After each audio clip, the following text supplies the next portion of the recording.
సృష్టి 3 కారణాలుగా ఏర్పడింది: స్థలము, కాలము, పరిస్థితులు.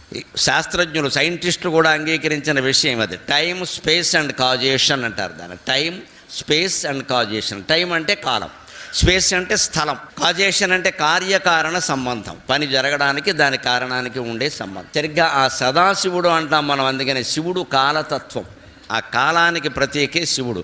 అందుకే సదా అనే శబ్దం శివుడికే వాడతారు. కేవలం సదాశివుడు, సదా విష్ణువు, సదా బ్రహ్మ, సదా గణపతి ఉండవు. ఎప్పుడూ ఉండేటువంటి తత్వం కాలం. అందుకని ఆయన్ని సదాశివుడు అంటారు. విష్ణువు అనే శబ్దానికే వ్యాపనోతీతి విష్ణువు అని అర్థం. వ్యాపించిన తత్వమే విష్ణువు. వ్యాపించాలంటే కొంత ప్రదేశం ఉండాలి కదా. కొంత ప్రదేశం ఉంటే ఇంకొంచెం వ్యాపిస్తాం, అసలే లేకపోతే ఏం వ్యాపిస్తాం. అంచేత వ్యాపించిన ప్రదేశం అనేది విష్ణువు. స్థలం అంటే విష్ణువు, కాలం అంటే శివుడు. ఈ ఇద్దరి మధ్య కార్యకారణ సంబంధం ఏర్పరిచేది ఉంది. ఆవిడే కాజేషన్, అమ్మవారు శక్తి.